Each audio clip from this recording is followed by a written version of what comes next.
का हाल बाटे। देखिए फिर से लेकर आए हैं कक्षा 10वीं का सामाजिक विज्ञान का चौथा वीडियो। जैसा हम वादा किए थे वैसा निभा रहे हैं। कहे 10 वीडियो में भूगोल खत्म तो खत्म, तो 3 वीडियो पहले डाल चुके हैं और चौथा भी लेके आए हैं। जितना बहनी भाई बा सब आए हैं, नया नया बच्चा सब, आपको बता दें कि नहीं मिले वीडियो तो प्ले लिस्ट में जाइएगा, वहाँ पे आपको एक लाइन से सब पाठ का वीडियो मिल जाएगा भूगोल के प्ले लिस्ट में, ठीक है। उसका लिंक डिस्क्रिप्शन में देल रहेगा, समझे कि नहीं। और प्रश्न उत्तर के लिए आप व्हाट्सएप ग्रुप में ज्वाइन हो जाइए, ठीक है। तो अब चलते हैं क्लास की तरफ। और आज का क्लास हम लोग का है बिहार बोर्ड परीक्षा 2027 के लिए तैयारी जमकर चल रही है बाबू। चौथा पाठ है भूगोल। संपूर्ण पाठ में आज पढ़ेंगे वन और वन्य प्राणी। क्या पढ़ेंगे बाबू रे? वन और वन्य प्राणी। तो हम लोग चलते हैं पाठ की तरफ बाबू। चौथा पाठ जो है वो है वन संसाधन, यानी वन एवं वन्य प्राणी पे हम लोग आज पढ़ना है, ठीक है। तो जानते हैं 7वां 8वां में पढ़े होंगे वन है तो हम है, ठीक है। तो सबसे पहले यहाँ पे देखिए आप लोग बाबू कि वन एवं वन्य प्राणी, यानी कि कहने का मतलब कि वन और वन्य जो में जो प्राणी रहते हैं, निवास करते हैं, इस संसाधन मानव जीवन का क्या है तो हम सफर है। वन पृथ्वी के लिए सबसे बड़ा सुरक्षा कवच है, यानी वन जो नहीं रहता तो पृथ्वी पर जीवन नहीं रहता, ठीक है।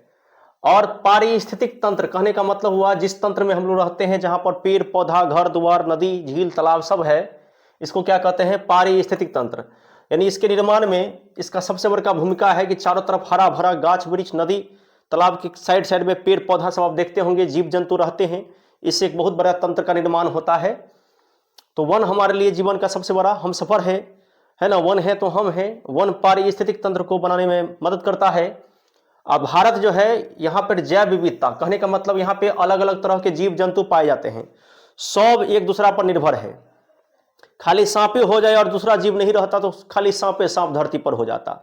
तो जैव विविधता का मतलब हो गया कि धरती को बैलेंस बनाने के लिए अलग अलग तरह का जीव जंतु है, सब एक दूसरे पर आश्रित है, सबको मार काट के खाता है, तो ये धरती चल रहा है।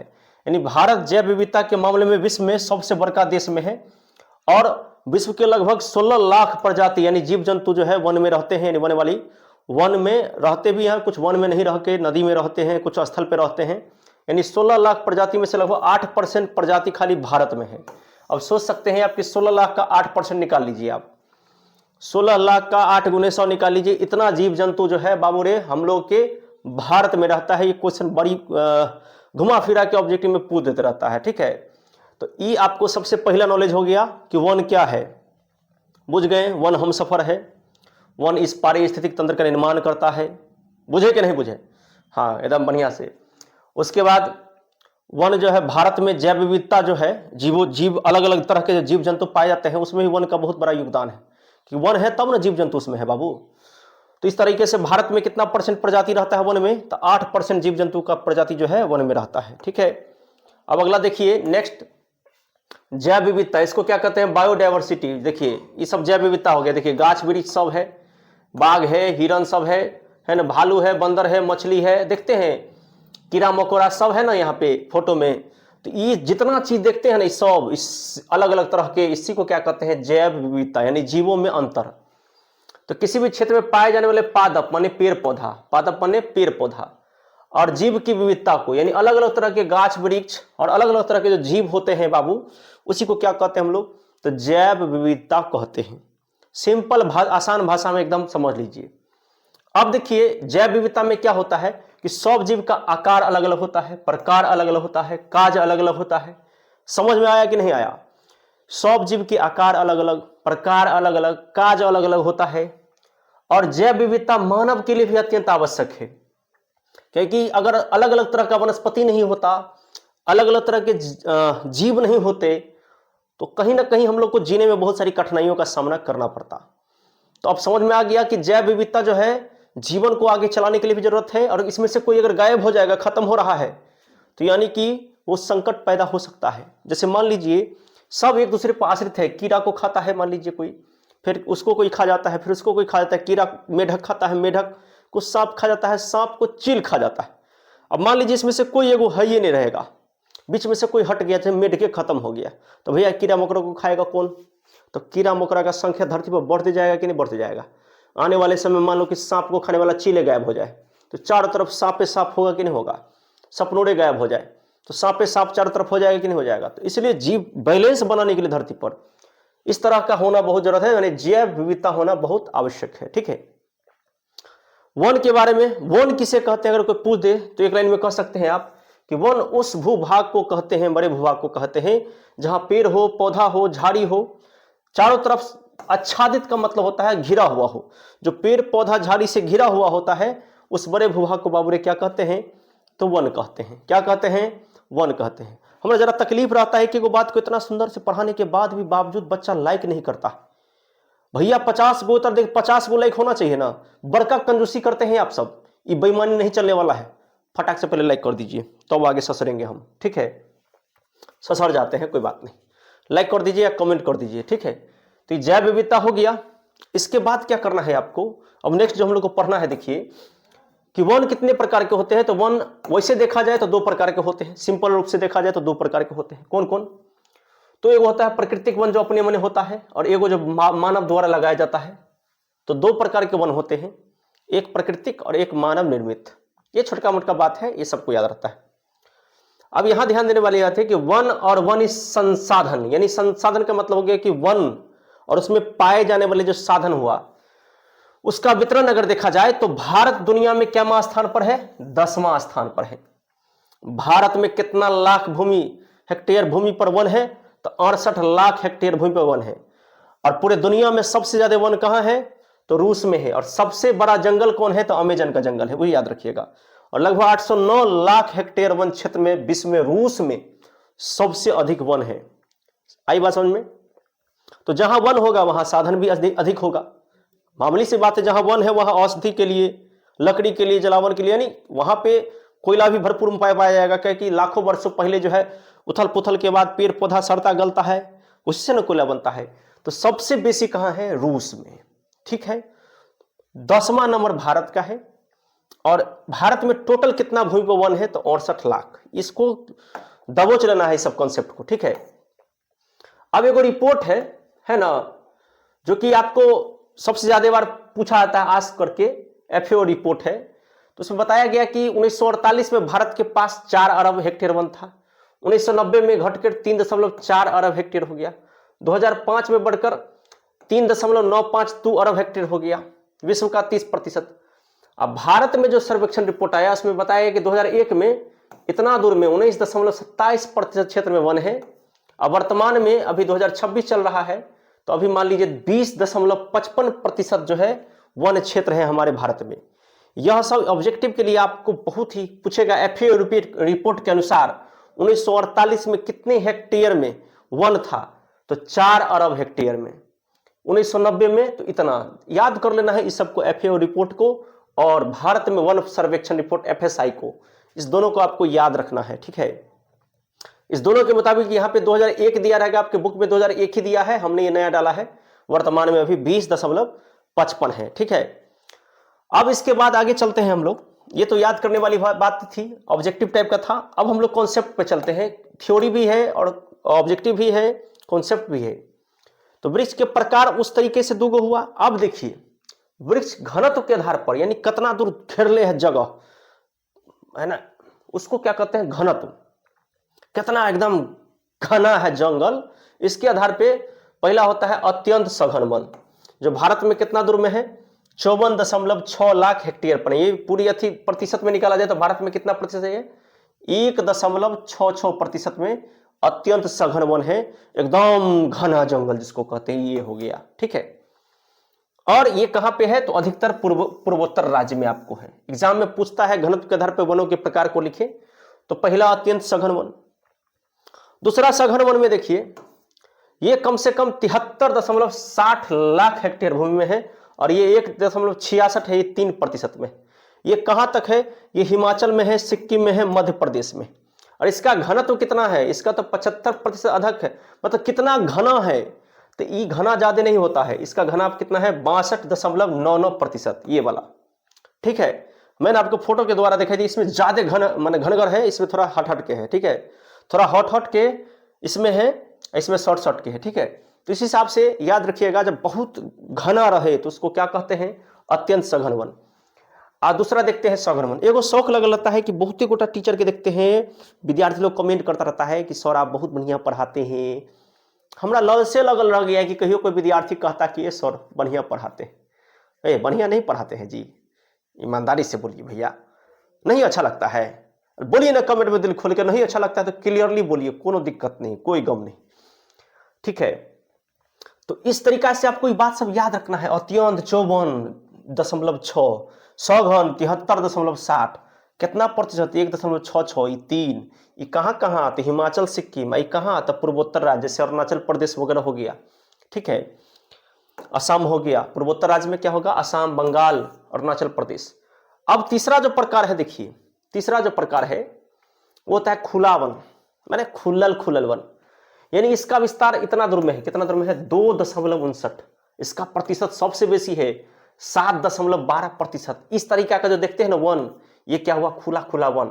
ये कहाँ पर है ऐसा वन, तमिलनाडु में है, केरल में है, उड़ीसा में है, असम में है, यानी ये और हट के रहता है इसमें गाछ वृक्ष। इसका प्रतिशत कितना है, 23.89, ये हो गया खुला वन। अब एगो झाड़ी झपटा से अपना से गांव घर में भी देखते होइएगा ऐसा, ये झाड़ी झपटा आपको राजस्थान तरफ होता है, मरुस्थलीय इलाके में होता है, और शुष्क मन होता है सुखल क्षेत्र में, आधा सूखा क्षेत्र जैसे राजस्थान में ये झाड़ी पाया जाता है, झाड़ी झुरमुर जिसको कहते हैं। अपना सबके यहाँ रहता है तो काट फाट के हटा देते हैं, लंदन सब में इसको सजा के रखता है एकदम डिजाइन बना के, ठीक है। तो मरुस्थल और अर्ध शुष्क क्षेत्र यानी राजस्थान में जो वन होता है इसको क्या कहते हैं, झाड़ी वाला वन। इसका विस्तार कितना में है, 2.459 करोड़ हेक्टेयर भूमि में है। इसका प्रतिशत कितना है, 8.68, यानी इससे भी ज्यादा ये झाड़ी वाला वन है, इससे भी ज्यादा क्या है, झाड़ी वाला वन है। तो 4 वन पढ़ लिए। अब 5वां वन के बारे में पढ़ना है। देखिए 5वां वन है तो सबसे इंपॉर्टेंट है, जिसका नाम है तटीय वन। देखते हैं ये तटीय वन हो गया। तटीय वन क्या देखते हैं, नदी किनारे किनारे गाछ वृक्ष एकदम घना रूप से। तो विश्व के 5% मैंग्रोव, कितना, पूरा दुनिया के 5% मैंग्रोव इसको कहते हैं मैंग्रोव वन, यानी कि नदी के काते काते जो रहता है उसको क्या कहते हैं, मैंग्रोव। तो दुनिया के 5% मैंग्रोव वन कहां पर है बाबू, भारत में है। भारत के 12 गो राज्य और केंद्र शासित प्रदेशों में टोटल है। भारत के 12 राज्य और 7 गो जो केंद्र शासित प्रदेश है, यानी इतना दूर में भारत में यही वन है। कौन सा, तो ये वाला वन है। क्योंकि भारत आपको पता है नदियों का जाल है, भारत में नदियों का जाल है और नदी के किनारे किनारे गाछ है, समझे कि नहीं समझे, इसीलिए सबसे बेसी यही है। कुल क्षेत्र का, भारत के कुल क्षेत्र का 0.14% रूप में मैंग्रोव वन है। अब इसमें से कुछ टॉपिक आपके बुक में उठाया गया था कि भारत में कितना दूर में गाछ झाड़ है बढ़िया से पूरा फैलल है, तो 25.11 खाली पूरब में है गाछ, सबसे बेसी पूरब में। 188 आदिवासी जिला में है, इतना दूर में है, याद रखिएगा 188 आदिवासी जिला में 60.11% में वन है। अब भारत में सबसे अधिक आदिवासी वाला में काहे है 60, तो भैया आदिवासी लोग का जीवने जंगल में है, उसी में मंगल करते रहते हैं एकदम, समझे कि नहीं। तो ये सब इसीलिए उसको बचा के रखता है, पेड़ पौधा को सब एकदम रक्षा करता रहता है, ठीक है। तो भारत में सबसे बेसी वन कहाँ है बाबू रे, मध्य प्रदेश 11.22, एक गो जगह में इतना वन है। देखिए एक गो जगह में इतना, सबसे बेसी 11.22%। अब बिहार, तो बिहार अब पहले झारखंड एक में था, बिहार जब बट गया, झारखंड से अलग हो गया, तो आज बिहार दिवस है। आज याद रखिएगा, आज ही के दिन बिहार राज्य की स्थापना हुई थी बाबू। आज का दिन हम लोग के लिए बहुत महत्वपूर्ण दिन है, बिहार दिवस है। अब बिहार के बारे में पढ़ रहे हैं, सौभाग्य हम लोग का है। वैसे आज मतलब वीडियो आप कब पढ़ रहे हैं नहीं पता, लेकिन आज के दिन यानी आज हम वीडियो जो अपलोड कर रहे हैं, आज ही के दिन बिहार दिवस था बाबू। आज कितना तारीख है, 21 है कि 22 है, आप लोग बताइए, 21 है कि 22 है, 22 तारीख है ना आज। तो आज ही के दिन जो है आप लोग को जो है बिहार राज्य की स्थापना हुई थी, ठीक है। बिहार विभाजन के बाद केवल इतना हेक्टेयर वन क्षेत्र बिहार में बच गया, कितना, 6764.14, यानी 6764.14, बाकी सब झारखंड में चला गया। बिहार के 38 जिला में 17 जिला में वन है, वन लगभग समाप्त है। 38 जिला में आधा जिला में समझिए लगभग वन समाप्त हो चुका है ये नहीं है, ठीक है। तो ये 5 प्रकार के वन अपना सब पढ़ लिए और कुछ जानकारी भी पढ़ लिए। अब यहाँ पे क्या है देखिए, प्रशासनिक दृष्टि से वन का वर्गीकरण। तो प्रशासनिक दृष्टि से वन का वर्गीकरण 3 भाग में होता है। पहला है आरक्षित वन, यानी ऐसा वन जिस पर शिकार नहीं आप कर सकते हैं, कोई भी मानव उनमें घुस नहीं सकता है, पूरा पैक रहता है, बंद रहता है, ठीक है। दूसरा है कि यहाँ पे सबसे ज्यादा महंगा वाला लकड़ी तकड़ी रहता है। तीसरा है कि भारत के 54% वन जो है एकदम आरक्षित है, रिजर्व में है, कोई घुस नहीं सकता भैया, घुस गया तो फिर सजा है। दूसरा है संरक्षित वन, यानी कि वहां पे आप लकड़ी कटाई कर सकते हैं लेकिन सीमित रूप से कर सकते हैं, पशु भी चरा सकते हैं लेकिन सीमित रूप से, एक लिमिट तक ही लिमिट बनाया गया है, इतना ही। और आदिवासियों पर प्रतिबंध लागू ये नहीं होता है, आदिवासी पर उतना ज्यादा प्रतिबंध ही नहीं होता है लागू, ठीक है, क्योंकि आदिवासी वन में ही अपना जीवन यापन करते हैं। भारत के 29% वन जो है बाबू क्या है, तो संरक्षित वन है, ठीक है, ये पढ़ लिया आप। तीसरा वन जो होता है उसको क्या कहते हैं, अवर्गीकृत वन। क्या कहते हैं बाबू रे, अवर्गीकृत वन। अब अनक्लासिफाइड वन क्या है, जहां पे सरकार, समुदाय या व्यक्तियों की भूमि, यानी कोई सरकारी है, कोई मान लीजिए सामुदायिक जगह है, या किसी अपना आदमी का कोई वन है, तो किसी आदमी का भी हो सकता है, जमीन है, जंगल झाड़ हो गया है पूरा एकदम, तो इस तरह के वन को क्या कहते हैं, अवर्गीकृत वन। यहाँ पे आदमी आराम से अपना लकड़ी उकड़ी काटता है, माल जाल चराता है, सरकारी शुल्क पर जो है, अगर सरकारी है ना तो सरकारी शुल्क देना पड़ेगा, ठीक है, अगर सरकारी है तो अगर पेड़ काटते हैं आप तो उसका आपको कुछ टैक्स देना पड़ता है। और देश में मात्र 17% ऐसे वन है जो क्या है, तो अवर्गीकृत यानी अनक्लासिफाइड है, जहां पर छूट रहती है, ठीक है, जहां पे छूट रहती है, लेकिन सरकारी अगर होगा तो वहां पे टैक्स देना होगा आपको सरकार को, ठीक है। अब उसके बाद देखिए क्या है, वन संपदा और वन्य जीवों का ह्रास। भैया ये तो सबसे बड़ा टेंशन, वन तो था बहुत ही लेकिन सब खत्म हो गया, अरे इसने लूटा उसने लूटा, ना जाने किस किसने लूटा। एगो बहुत अच्छा हमको बात आता है, उपनिवेश काल का मतलब हुआ कि जब अंग्रेज आया था ना अपना देश में, अंग्रेज आया था ना बाबू रे, अंग्रेज, तो अंग्रेज जो है यहाँ पे अपना भारत को क्या बनाया, उपनिवेश यानी कॉलोनी बनाया था, उसी को कहते हैं उपनिवेश काल। तो इस पर हम लोग बहुत अच्छा क्लास में कहते रहते हैं, मुझे तो लूट लिया मिलके काले काले बालों ने, गोरे गोरे गालों ने, अंग्रेज ने। अब लगा दीजिए हम क्या बोले हैं। तो उपनिवेश काल से वन ह्रास शुरू हुआ, यानी कि अंग्रेज के आगमन से ही धीरे धीरे वन को काटना शुरू किया। 1951 से 1980 जब भारत आजाद हो गया तो इतना भूमि, कितना 26,200 किलोमीटर जो था वन, उसको खेती में बदल दिया गया, गाछ वृक्ष काट के खेत बना दिया गया। जनसंख्या बढ़ेगा, गाछ वृक्ष कटेगा, गाछ वृक्ष कटेगा तो धीरे धीरे क्या होगा पते है, पूरब के राज्य और मध्य भारत में झूम खेती जो हुआ, पहाड़ों पर ऐसे करके झूम खेती करके जो हुआ, तो झूम खेती में क्या हुआ कि पेड़ को काटा गया, बहुते काटा गया चला, तो पूर्वोत्तर और मध्य भारत में झूम खेती से नुकसान हुआ। उसके बाद इससे पिछला चैप्टर जो पढ़े थे जल वाला, नहीं पढ़े तो पहले जाके पढ़ न लीजिए, कौन कहता नहीं पढ़ने के लिए, उसमें नदी परियोजना पढ़े होंगे आप, डैम बना, इतना बड़का बड़का डैम बना तो कितना गाछ कटा होगा, फैक्ट्री लगा कितना गाछ कटेगा, सड़क रेल मार्ग बना कितना गाछ कटा होगा। इस सब कारण से जो है ये ह्रास हो गया। पूछेगा वन ह्रास या वन जीवों के ह्रास या वन प्राणी के ह्रासों के कारण बताइए, तो इस सब बेचारा सब जीव जंतु के घर द्वार होता है जंगल, आराम से मंगल करते रहता है, बीच में जाके बुलडोजर चला दिए। इस बीच में भी एगो राज्य में नहीं देखे थे न्यूज में, एकदम एक लाइन से गाछ वृक्ष सब काटना शुरू किया, बेचारा सब पशु पक्षी चहचहा रहा है एकदम। तो ये सब कारण है आपको, और आपको याद रखना है कि नदी परियोजना डैम जो बना था तो उससे 5,000 वर्ग किलोमीटर वन जो है वो प्रभावित हो गया था, यानी कि बर्बाद हो गया था, यानी कि खत्म हो गया, ठीक है।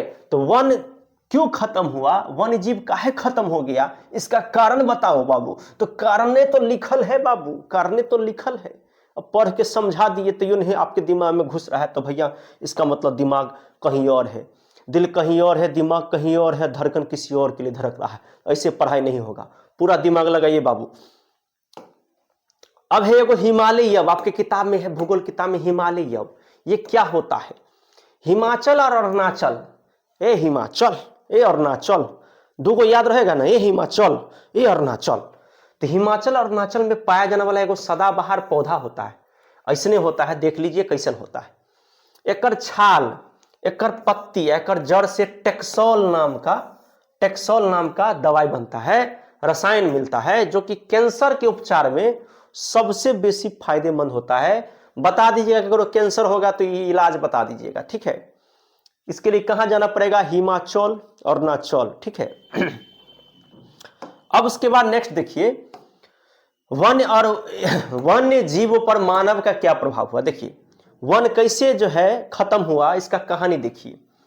सबसे पहले वन खत्म होने का पहला कारण यहाँ पर प्रभाव है कि वन जीवों पर यानी वन पर मानव ने अपना प्रभाव कैसे डाला बाबू। जैसे हम आप पे प्रभाव डाल रहे हैं ना पढ़ा के, वैसे मानव सब वन पर कैसे प्रभाव डाला। देखिए कैसे प्रभाव डाला। सबसे पहले घर द्वार बनाया, प्राकृतिक आवास का अतिक्रमण हुआ, यानी कि शहर बना, खेत बना, सड़क बना, प्रदूषण हुआ, चारों तरफ से वन को बर्बाद कर दिया। दो सर, इतना ना सेंट डीओ छिड़ते हैं, अपना सब एसी फ्री चलाते हैं कि अम्ल वर्षा हुआ, यूवी किरणें यानी ऊपर से सूरज से पराबैंगनी किरणें आने लगी, हरित गृह प्रभाव से जीवों की मृत्यु होने लगी। ये कारण है, आसमानी का कारण है, ये सब आसमानी कारण हो गया। तीसरा है आपको इसी में प्रदूषण में ही आगे एक नोट के रूप में हम देख दिए कि प्रदूषण में तब क्या हुआ, जैसे अम्ल वर्षा, अभी जो वर्षा होता है मकान पेंट करवाइए 1 साल में खत्म हो जाता है, 1 साल में पेंट खत्म हो जाता है। यानी कि कौन वर्षा हो रहा है, अम्ल वर्षा। चमड़ा सब काला काला पड़ रहा है, माने क्या हुआ, यूवी किरणें। हरित गृह ग्रीन हाउस बनाया गया। ग्रीन हाउस का प्रभाव क्या होता है कि धूप के रोशनी को जो है ना परावर्तित किया जाता है। अब प्रकृति के साथ खेल करेंगे तो प्रकृति भी अपना सबके संग खेल करेगा, वही खेल हो रहा है अब। तो ये 3 हो गया आपको, ये सब हो गया प्रदूषण। उसके बाद है आर्थिक लाभ। अब लोग क्या करने लगा, तितली पकड़ के बेचने लगा, पक्षी सब बेचने लगा, मोर के पंख बेचने लगा, हाथी के दांत बेचने लगा, कछुआ सब पकड़ पकड़ के बेचने लगा, इस सब का व्यापार होने लगा। इस सब के कारण जो है वन का जीव जो है बाबू धीरे धीरे, वन नहीं वन के जीवे खत्म हो गया भैया। वन तो खत्म करिए दिया आदमी, वन के जीवों को खत्म कर रहा है। तो इसी पर एक बात है कि वेटलैंड क्या होता है, यानी वेटलैंड किसको कहते हैं, तो जहां जल का अस्थायी या मौसमी जमाव होता है उसको चौर कहते हैं। अपना से गांव घर में चौर होता है, चौर या ताल, जहां लगभग 6 महीना पानी लगले रहता है या भिजले रहता है खेत, उसको क्या कहते हैं, चौर या ताल, उसी को कहते हैं वेटलैंड। ठीक है। अब इसके बाद देखिए हम लोग का कि एगो रेड डेटा बुक क्या था। देखिए रेड डेटा बुक क्या था, किताब है एगो, ठीक है। आप लोग ब्लू रेड पढ़े थे कभी, रेड डेटा बुक। देखिए जितना भी जीव जंतु इस धरती पर खत्म हो रहा है उसको जो है वो किताब में लिखा गया, सबका नाम उसको क्या कहते हैं बाबू रे, रेड डेटा बुक। विलुप्त हो रही भारत में, विलुप्त हो रही दुनिया में जितने भी जीव जंतु हैं उनको एक किताब में लिखा गया जिसका नाम है रेड डेटा बुक। अब इसमें क्या है, ऐसा जीव है जिसके पास स्तन हो, यानी जो दूध पिलाती हो, जो पक्षी हो गया, मरुस्थलीय उभयचर यानी रेत में चलने वाला जीव हो गया, मछली हो गया और पौधा हो गया। ये 5 टाइप का जो है इसमें इस किताब में लिखा गया, 5 तरह का जीव जो गायब हो रहा है उसके बारे में। अब आखिर कौन कौन सा जीव गायब हुआ, अब इसके बारे में देखते हैं। तो उसको देखिए क्या किया गया, तो एक international union for the conservation of nature करके है, जो वर्ल्ड कंजर्वेशन यूनियन भी इसको कहा जाता है। इसने क्या किया, तो सभी जीव जंतु को जो है ना बाबू, सभी जीव जंतु को एक अलग ढंग से जो है पेश किया। पहले रखा सामान्य जाति में, तो जैसे चीर, इसमें क्या हो गया, चीर हो गया, इसमें चीर का फोटो नहीं है, एक गाछ के रूप में हो। संकटग्रस्त में जैसे काला हिरन हो गया, तो काला हिरन देख लीजिए, मगरमच्छ, गेंडा। सुभेदी में जैसे कि गंगा डॉल्फिन हो गया, नीली भेड़ हो गया। उसके बाद जो है एशियाई भैंस हो गया, ये एशिया वाला भैंस है। हिमालय भूरी भालू, ये हिमालय भूरी भालू हो गया। निकोबारी कबूतर, ये निकोबारी कबूतर हो गया। अंडमानी सुअर हो गया, अंडमानी सुअर हो गया। स्थानिक में हो गया ये सब। उसके बाद एशियाई चीता और डोडो, एशियाई चीता ये हो गया और डोडो इसमें देख लीजिए ये हो गया। तो यानी कहने का मतलब हो गया कि इतना जो है आपको जीव जंतु गायब हो रहा था। आपको पूछ देगा संकटग्रस्त जीव इनमें कौन है, ऑब्जेक्टिव में पूछबे करता है, गारंटी है भैया। तो काला हिरन, मगरमच्छ, गेंडा। पूछेगा लुप्त जाति कौन है, तो एशियाई चीता या डोडो। पूछेगा सामान्य जाति में कौन से जीव विलुप्त हो रहे हैं, तो चीर। पूछ देगा शुभोदय, जैसे गंगा में कौन सी चीज की कमी हो रही है, डॉल्फिन का। पूछ देगा कौन सी ऐसी प्रजाति है जो दुर्लभ है, तो दुर्लभ में क्या हो गया, एशियाई भैंस, हिमालय भूरा भालू। तो इस सब आपको ऑब्जेक्टिव में पूछेगा भर भर के, आप एकदम पढ़ लीजिए बढ़िया से, दिमाग में सेट करिए बाबू। देखिए फोटो देख लीजिए, है ना, स्क्रीनशॉट मार लीजिएगा, नहीं हम भेजे देंगे, ग्रुप में ज्वाइन हो जाएगा, डिस्क्रिप्शन में ग्रुप है। अब देखिए इसके बाद क्या है, अब है संरक्षित क्षेत्र। संरक्षित क्षेत्र का मतलब क्या होता है, संरक्षित क्षेत्र का मतलब जो इतना जो घटना होने लगा, जीव जंतु वन सब जो खत्म होने लगा, तो एकरा बचावे के लिए कुछ न कुछ तो उपाय भैया करे पड़ेगा। जी भैया सब उपाय करना पड़ा। इसके लिए क्या बना, तो राष्ट्रीय उद्यान बना। उद्यान माने पार्क बना। अरे पार्क गए हो, नेशनल पार्क बना। यहाँ पे एक घर द्वार बनाया गया मानव के द्वारा, प्राकृतिक आवास का संरक्षण किया गया, यानी जीव जंतु जहां रहती थी उसके लिए रक्षा वाला घर बनाया गया, राष्ट्रीय उद्यान बनाया गया। अब प्राकृतिक आवास का संरक्षण का मतलब क्या हुआ कि जितना जीव जंतु जो प्रकृति में रहते हैं उसकी रक्षा किया गया। उसके रक्षा के लिए देखिए इस तरीके से बनाया गया था। कई जगहों पर इस तरीके से बना हुआ है जहां पे जीव जंतु, इसमें बनाया गया सबसे पहले अभ्यारण्य। ये निजी संपत्ति भी हो सकता है, कोई आम आदमी भी बना सकता है। पूरे भारत में कितना अभ्यारण्य है, 448 गो। उसके बाद क्या बना, पहले राष्ट्रीय उद्यान बना, ये कितना है टोटल, 85 गो। अभ्यारण्य बना, ये कितना है, 448 गो। जैव मंडल बना, जैव मंडल जहां पे अलग अलग तरह के जीव को डाला गया, रखा गया। इसको क्या कहते हैं, जैव विविधता के रक्षा के लिए कि अलग अलग तरह का जीव जब रहेगा तो जैव विविधता बरकरार रहेगा, जो शुरू में पढ़ाए हैं। ये भारत में क्या गो है, 14 गो। पूरे दुनिया में कितना है, 243 गो। तो जीव को संरक्षित करने के लिए, वन्य जीव को संरक्षित करने के लिए कौन कौन से उपाय किए गए, तो 3 उपाय किए गए। पहला राष्ट्रीय उद्यान, दूसरे अभ्यारण्य और तीसरा जैव मंडल। इतना तो हो गया। इसमें बहुत ही सारा ऑब्जेक्टिव मिलेगा, पक्का मिलेगा एग्जाम में। अब जो मेन है आपके बुक में, सबसे जो मेन है देखिए, ई देखिए, ई है असली चीज। कहां पे क्या क्या कौन कौन राष्ट्रीय उद्यान है, देखिए। कान्हा राष्ट्रीय उद्यान मध्य प्रदेश में, सतपुरा राष्ट्रीय उद्यान मध्य प्रदेश में, गांधी सागर कर्नाटक में, बांदीपुर कर्नाटक में, घना राष्ट्रीय उद्यान राजस्थान में, मालापट्टी पक्षी विहार आंध्र प्रदेश में, यहाँ पे खाली पक्षी रहता है, कार्बेट राष्ट्रीय उद्यान उत्तराखंड में, केदारनाथ अभ्यारण्य उत्तराखंड में, दुधवा दुधवा दू माने ऊ माने उत्तर प्रदेश में, काजीरंगा असम में, गिर राष्ट्रीय उद्यान गुजरात में। कहेगा सर कथी पढ़ा रहे हैं, दू कहीं दू नहीं भैया, यही वो जगह है जहां पे जीव जंतु को रखा जाता है। बहुत बड़का क्षेत्र में बनाया जाता है, अलग अलग तरह के जीव जंतु यहां रहते हैं, ठीक है। सुंदरवन टाइगर रिजर्व पश्चिम बंगाल में, बेगूसराय में कांवर झील यानी बिहार में है, देखिए बिहारों का नाम आ गया, ठीक है। दरभंगा में कुशेश्वर स्थान में पक्षी अभ्यारण्य, यहो बिहार में है, यानी 2 गो बिहारों में है बाबू, ठीक है ना। तो बेगूसराय या दरभंगा यानी बिहार में 2 गो है। ये पक्षी भी है, यहाँ पे खाली पक्षी को रखा जाता है। एगो अपना सबके लगे में है, दरभंगे में, बगले में, ठीक है। तो ये हो गया आपको। इतना सारा आपको पूछ देगा कहाँ है, निश्चित रूप से पूछ देता है बाबू, इसमें से यही मेन है, इतना पढ़ लीजिएगा हो जाएगा। अब है जैव अपहरण, ई क्या होता है।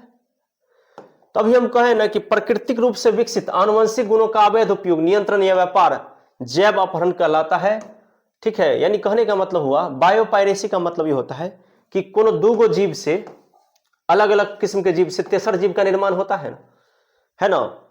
जैसे कि मान लीजिए देहाती गाय है, देहाती गाय से जर्सी गाय का निर्माण हुआ कि नहीं हुआ, अलग तरीका से सीमन दे करके। तो यही कहता है जब किसी रूप माने किसी जीव के आनुवंशिक गुण को थोड़ा बदल दिया जाए, उसको क्या कहते हैं, जैव अपहरण। या उस पर कंट्रोल किया जाए कि मान लीजिए देसी गाय से कंट्रोल करके उससे हम बना दिए कुछ अलग जीव जंतु, तो इसको क्या कहते हैं, जैव अपहरण। या व्यापार किया जाए, यानी हाइब्रिड बना के उसको जो है सो बेचने के लिए, फायदा के लिए जो इस तरीका का काम किया जाता है, इसको क्या कहते हैं, बायोपायरेसी। और इसमें इसको कहते हैं जैव अपहरण। ये बायोलॉजी के जनन चैप्टर में जब चलेंगे तो इसको बढ़िया से हम लोग पढ़ाएंगे। अब हम लोग बाघ परियोजना के बारे में पढ़ेंगे, आगे चलते हैं इधर, इससे आगे। अब है प्रोजेक्ट बाघ परियोजना। देखिए आपको पता है कि बाघ परियोजना जो है टाइगर रिजर्व जो बनाया गया था बंगाल में है। बाघों को विलुप्त होने से बचाने के लिए भारत सरकार ने 1973 में एक योजना शुरू किया था, जिसका नाम क्या है बाबू रे, बाघ परियोजना, ठीक है। 1973 में बाघ को बचाने के लिए एक योजना शुरू हुई थी, जिसका नाम क्या है, बाघ परियोजना। 20वीं सदी में अपने यहां बाघों की संख्या कितनी थी, 55,000। 1973 में घटकर 1827 को रह गया। यानी सोच सकते हैं आप कि बाघों की संख्या कितनी थी। 1900 ईस्वी जब स्टार्ट हुआ था तो 55,000, 1973 में कितना रह गया, मात्र 1827। तो बाघ काहे घटने लगा भैया, रीजन का बा, तो रीजन बा देखो, व्यापार के लिए इसका शिकार करने लगा लोग, छाल उसका निकालने लगा, जो प्राकृतिक जो आवास है यानी वन जो है वो खत्म होने लगा, भोजन शिकार की कमी हो गई, शिकार के कारण जो है भोजन की कमी के कारण बेचारा बाघ क्या करे, मरने लगा, और जनसंख्या वृद्धि और जंगल का जो काट छांट होने लगा, ये सब कारण है कि बाघ धीरे धीरे अपना धरती पर से विलुप्त होने लगा।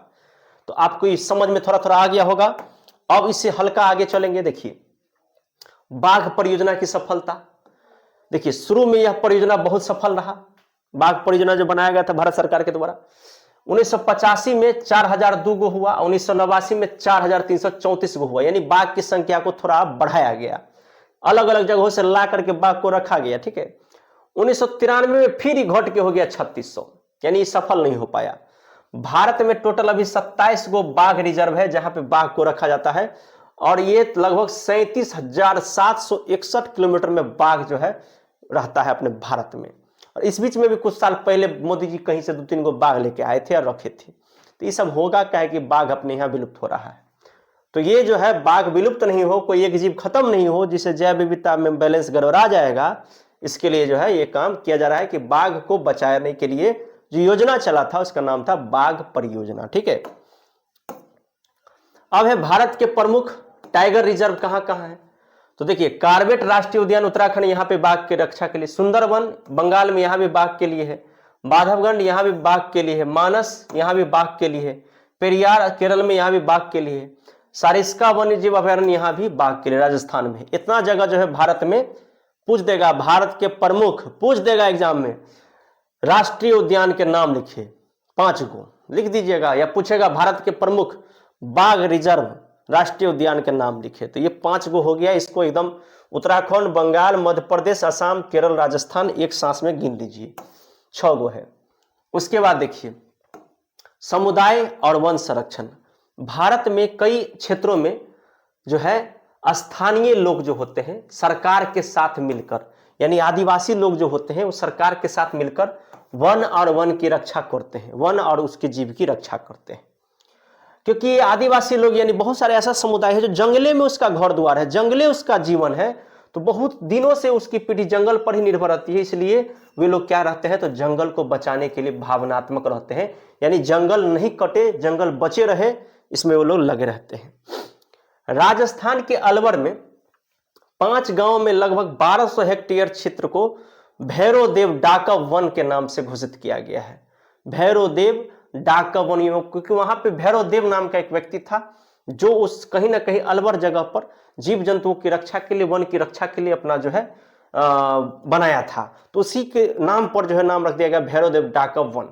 5 गांव होता है, अलवर में है, राजस्थान में है।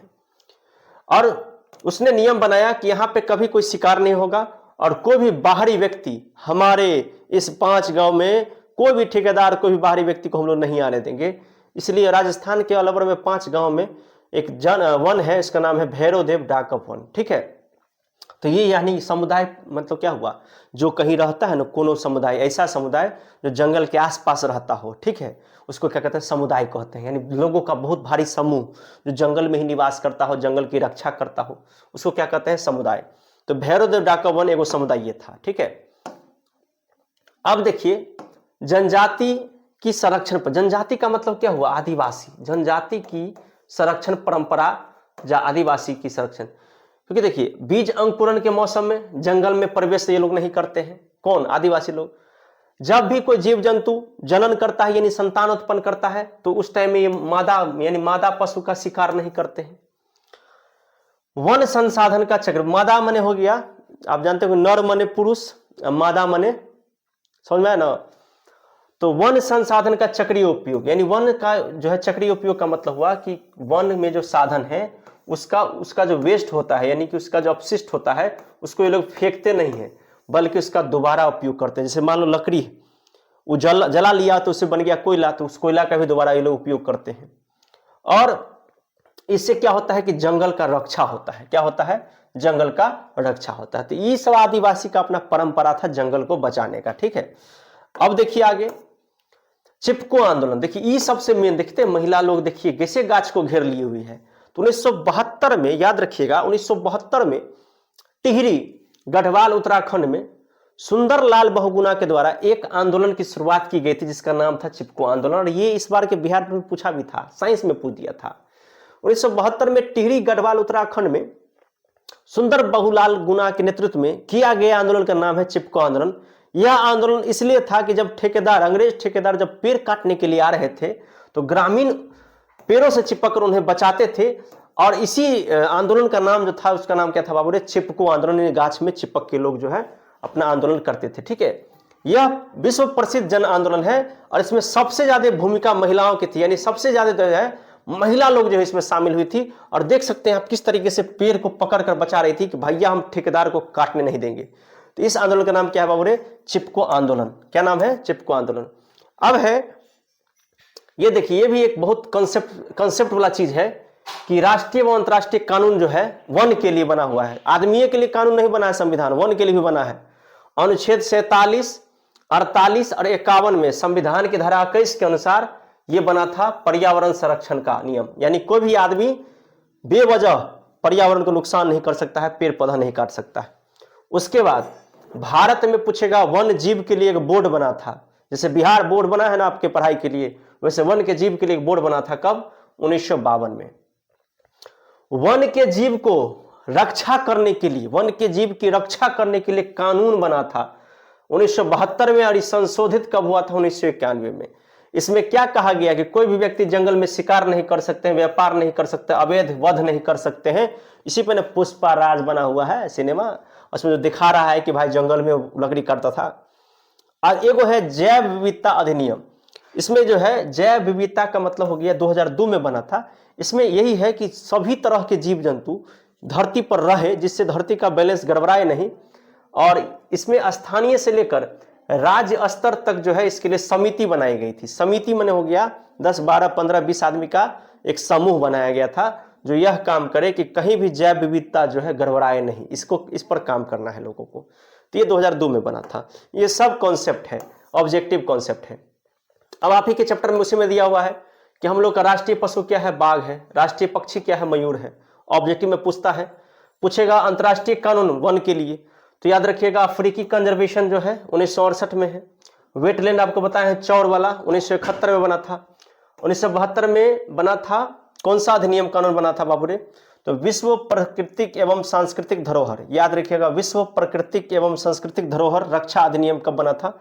1972 में। और इसमें क्यों बना था? वन के जीव की रक्षा करने के लिए। ये 3 गो कानून बना हुआ है जो नेशनल नहीं इंटरनेशनल कानून है, देख लीजिए। अब उसके बाद देखिए वन्य जीव देखिए वन्य जीव के बारे में पढ़िए। देखिए प्राकृतिक वातावरण में रहने वाले पौधा और जंतु को वन्य जीव कहते हैं। प्राकृतिक वातावरण में रहने वाले पौधा और जीव को वन्य जीव कहते हैं। आप देखिए पादप, आप पढ़े होंगे, पादप माने होता है पेड़ पौधा। तो भारत में लगभग सभी प्रकार की जलवायु पाई जाती है। कहीं सूखा है, कहीं ठंडा है, कहीं गर्मी है, कहीं वर्षा है। इसलिए भारत में जितना भी वनस्पति होता है यानी पेड़ पौधा होता है, इसको 8 भागों में बांटा गया। कितने भागों में? 8 भागों में। तो सबसे पहले देखिए चीड़, देवदार, कोनधारी गाछ कहाँ पाया जाता है? हिमालय में, पश्चिम हिमालय में। ओक का गाछ, छोटी बेत का गाछ, सदाबहार गाछ कहाँ पाया जाता है? पूर्वी हिमालय में। सदाबहार वन, बांस और ऊंची घास कहाँ पाया जाता है? असम में। अब बबूल, आंक और नागफनी कहाँ पाया जाता है बाबू रे? सिंधु के मैदान में। ये पूछता है ऑब्जेक्टिव में, इसको रट लेना है, चाट लेना है, बढ़िया से कंप्लीट कर लेना है। 4 गो हुआ, 4 गो और होगा। देखिए गंगा का मैदान कृषि प्रधान क्षेत्र है। दक्कन का पठार में पतझड़ी वन है। मालाबार क्षेत्र में मसाला, सुपारी, नारियल, देखिए मस्य मालाबार क्षेत्र में। अंडमान में सदाबहार भी है। समुद्री तटीय वन है। तटीय वन समझ में आ गया होगा, समुद्र के किनारे किनारे मैंग्रोव को कहते हैं। अब BSI के अनुसार भारत में 47,000 पौधा की प्रजाति है। इसमें से 35% जो पौधा है अपना देसी है, बाकी सब विदेशी है, यानी अपनी जगह का नहीं है, दूसरे जगह से आया है। अब उसके बाद है जंतु में। देखिए ये भी पूछता रहता है कि जंतु में आपको जीव जगत पढ़े होंगे 9th में, तो ZSI के अनुसार भारत में कुल 89,451 जीव जंतु है। 89,451। नोट करते रहिए, जितना एक बार पढ़ लिए दोबारा वीडियो देखिए और जितना इंपॉर्टेंट चीज है सबको नोट कर लीजिए। जिसमें प्रोटिस्टा कितना है? 2577। मोलस्का कितना है? 5000। मछली कितना है? 2546। सरीसृप यानी रेंगने वाला जीव कितना है? 456।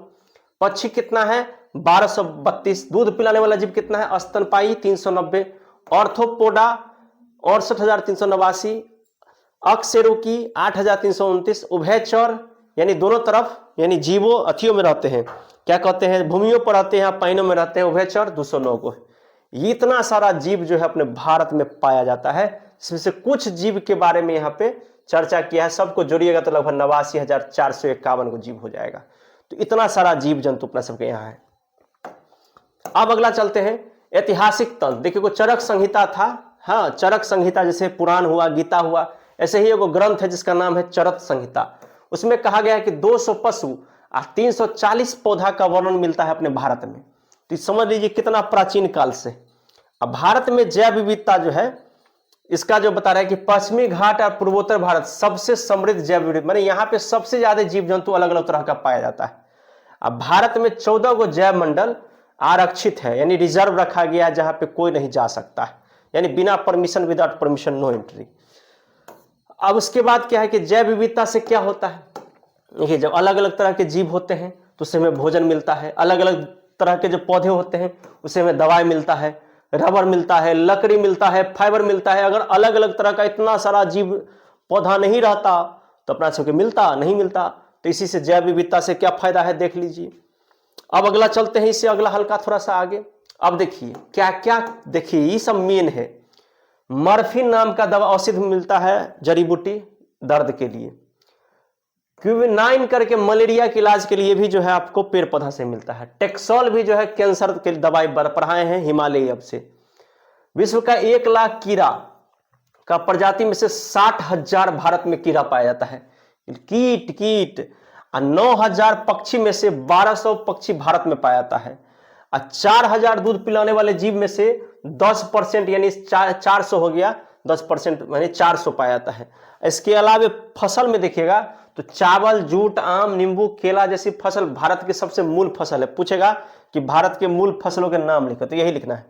और चावल की भारत में लगभग 50 से 60,000 प्रकार के चावल भारत में पाए जाते हैं। बुझ लीजिए कितना चावल है।